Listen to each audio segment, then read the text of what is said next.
ఏమంటే ఇంటేనేమో బాగుందే ఏమైనా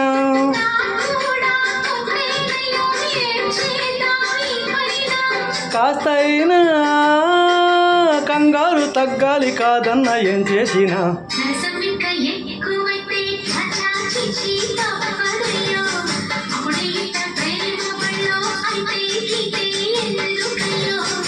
అమ్మ అంటావమ్మడు హొయ్యారే హొయ్యారే హొయ్ కమ్మ ఉండేటప్పుడు అరెరె